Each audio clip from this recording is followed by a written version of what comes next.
So I want you to take a moment, and as you sit here right now, just notice, how do you feel? How do you feel? If you're sitting right there, close your eyes if you need to. Just kind of notice, how do you feel?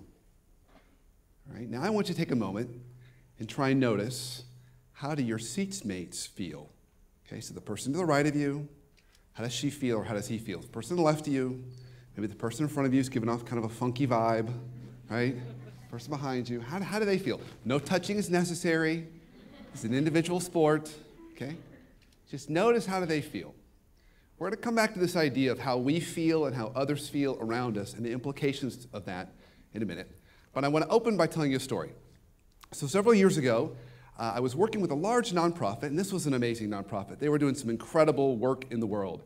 And the CEO had hired a new COO, a new Chief Operating Officer, and they brought her in to really take that nonprofit from where they were to the next level so they could really make a difference. And within 6 months, she had done it. She had added all these new systems and structures. The nonprofit was operating in a way it never had before. And that was awesome. The CEO couldn't have been happier. The board couldn't have been happier. But there was this one little nagging issue. Her team. Her team never seemed to really fully get on board with her as their new leader. And within about 6 months, they're going to HR and they're saying things like, I'm just unhappy. I don't like working here. I'm kind of depressed. And they start using words like, she's kind of got a toxic personality. Okay, so being a curious guy, I went to kind of go check that out. So I go walk over to where her team's sitting in the building. And in their area, they've got this bank of cubes. And I walk over there, and I don't hear anything. So I think to myself, well, they've probably all gone to lunch, but I'll check it out anyway. So I turn the corner, and I look around the corner in the cubes, and they're all hunched around a table. And they're all working on their laptops kind of frantically. They're not talking to each other. They've got these kind of serious, sullen faces as if either somebody died or something smells bad. It's just kind of one of those faces. And I kind of wave to the group, and one person kind of waves to me, but then goes back to the laptop. And I think, all right, so they must have gotten bad news today. So I go over and I knock on the COO's office window, and she invites me in. And I'm thinking, okay, well, I'll see what I've learned. Well, 10 minutes of conversation later, nothing really new has happened. So I leave the office. Here is the most interesting thing in that whole exchange, was how I felt when I left her office. I felt tired. I felt kind of depressed. I wanted to go home and take a nap. I think, in fact, I might have actually gone home and taken a nap. And so it begs this interesting question for us, that when we think about workplace emotions and emotions in the workplace, are emotions contagious? Are emotions contagious in the workplace? And why this is kind of a fascinating topic for us is we'd say, yeah, we get the idea that emotions can rub off on each other, but for some reason we think when we're working, we leave our emotional stuff at the door. Like we come in and we just do work. Whether we're in student teams or going to an office, we just leave it at home or leave it somewhere else. One of my favorite examples of this, I think that illustrates the point really well, is if you've ever seen the movie A League of Their Own. It's based on all-female baseball league of the 1940s, and Tom Hanks is one of the managers of these teams.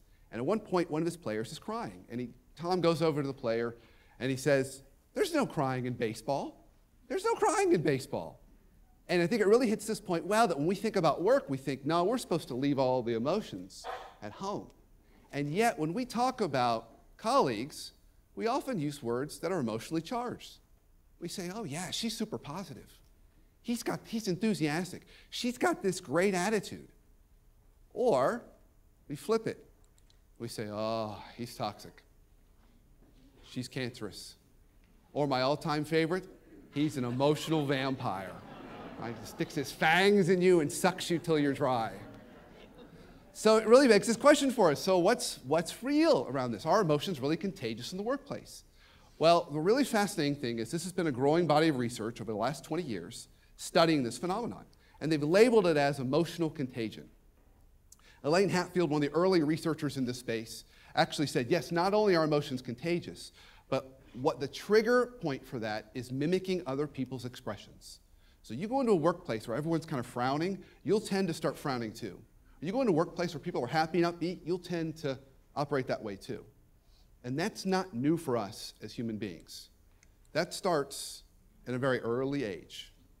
So if we think about the early tests for autism, when an infant is 6 months old, one of the early tests is they put that infant, that child in front of mom, and mom smiles at the baby, If the baby smiles back, we say, oh, things are great, things are good.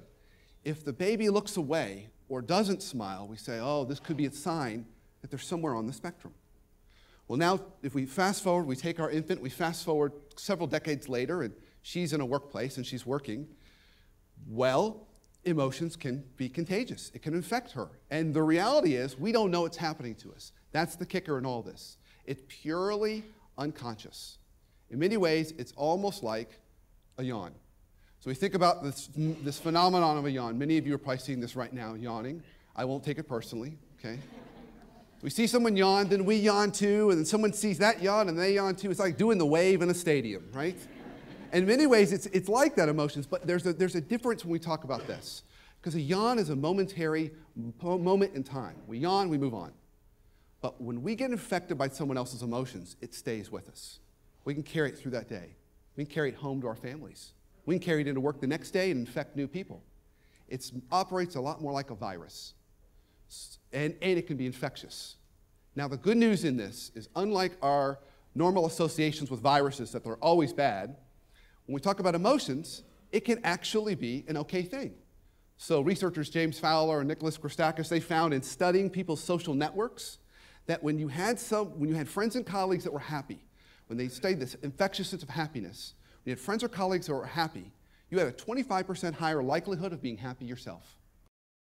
So we can see that happiness can be infectious in this. And there's lots of different emotions that can infect us. It could be fear or sadness. It could be happiness or joy. Those are all infectious. But there's one that is more infectious than all the rest. And that is negative emotions, negative emotional contagion. This is the most infectious. So someone has a blow up, or they come into work angry or sneering all day long. This can have the biggest impact on us, and it can put almost a wet blanket on everyone who works around that person. All right, so we get this idea that emotions are contagious. Emotions are contagious in the workplace, and that not all emotions are equal. Some are more contagious than others. Plot thickens. Okay? We're not all made the same. We have varying degrees of susceptibility to emotions. Some of us are more susceptible to emotions than others. Some of us are like emotional Teflon. It just kind of rolls right off. Others are very, very sticky to this.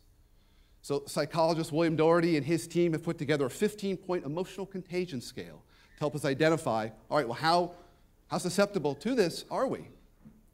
And it gets even more complicated. Not all workplaces have the same level of emotional richness or emotional stickiness. Some workplaces require what we call higher levels of emotional labor. And what this means is, in that workplace, in that job, you're required to put on a certain emotional mask every day.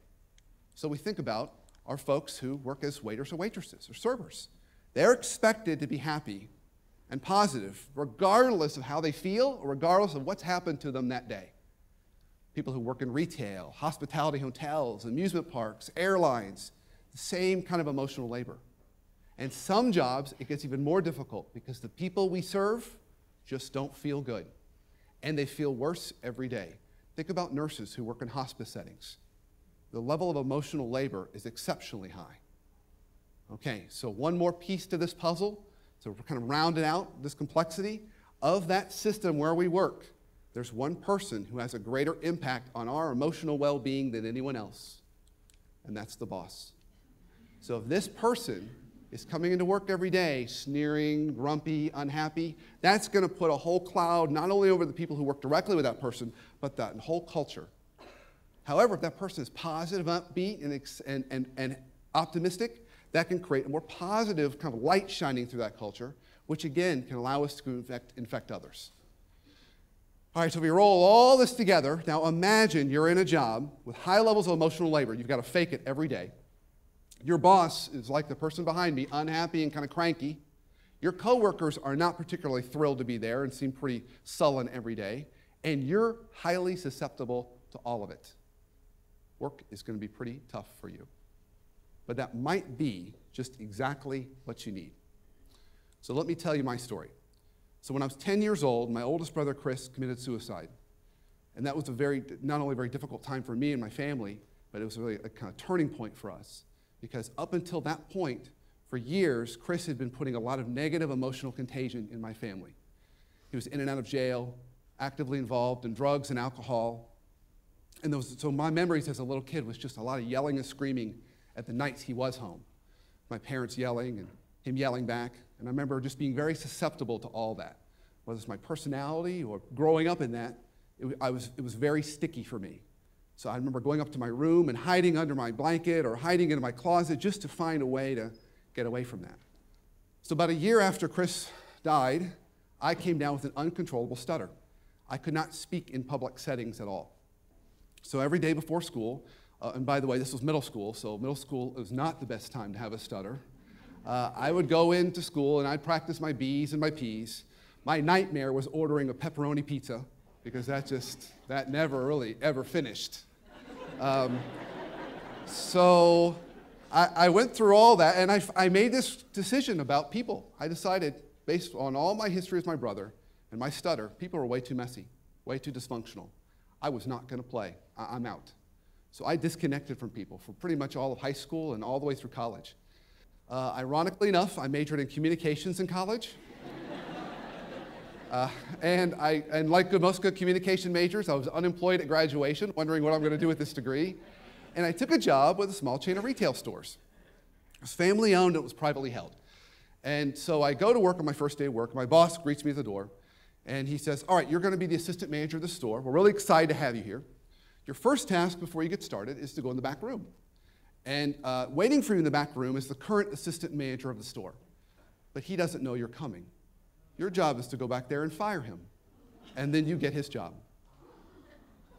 And that was how my boss rolled. So he'd come in, he'd say, you know, Susan up front, I don't like what she's wearing, go fire her.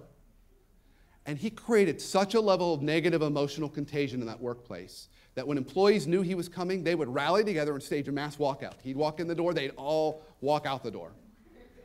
And that moment in time for me kind of woke me up. I had a couple of realizations about life, and more particularly my life. First, I realized work should not have to suck. It should be a source of fulfillment and purpose for all of us. It should not be a source of pain, anxiety, depression. We can't choose our families, but we can choose our workplaces. Second, the world needs better leaders and managers. A leader that understands the emotional well-being and health of an organization can create such a wonderful thing, not only for those people who work for him or her, but all their families and their communities as well. And the leader who doesn't understand that or intentionally inflicts pain into a system has the exact opposite effects. And third, I realized my purpose through all this in life. Sometimes pain creates purpose.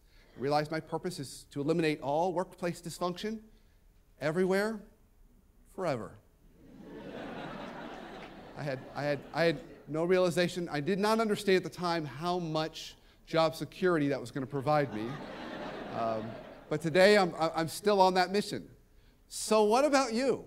If you find yourself in one of these environments, what can you do? Well, there's really three things you can do. So the first thing is, notice your own emotional immune system. How do you feel? When you're with your boss or you're with your colleague or coworkers, how do you feel? Bob Sutton, a faculty member out in Stanford, tells this great story of a consultant who was doing research on what makes a good manager or leader. And the consultant asked what he thought was a throwaway question at the end of his research. He said, when you go meet with your boss in his or her office, how do you feel after you're done? Turns out that's the best indicator of how well a boss performs as a leader. So notice how you feel. If you don't feel good when you're with your boss or when you're with your coworker, try to find ways to limit those interactions. It could be as simple as finding a different route to the bathroom. So notice your own emotional immune system, how you feel. Second, be an emotional booster shot for others. So the goal would be trying to be putting into that system the people you work with, whether student project teams or workplace, 3 positive for every 1 negative. That could be smiles, that could be positive compliments, it could be positive feedback, but be an emotional booster shot. The Gottman Institute, which studies marriages and personal relationships around the globe, found in those couples that stay together over long periods of time and have the healthiest relationships, they give each other positive to negative feedback at a ratio of 5 to 1. Studies around high-performing teams have found exactly the same ratio. So while 5 to 1 is our gold standard, shoot for 3 to 1. Be a positive emotional booster shot. And then lastly, next time you go out to dinner and that server comes over to you, look him or her in the face, smile, and say thank you. Because odds are they've had a pretty rough day. Thank you all very much.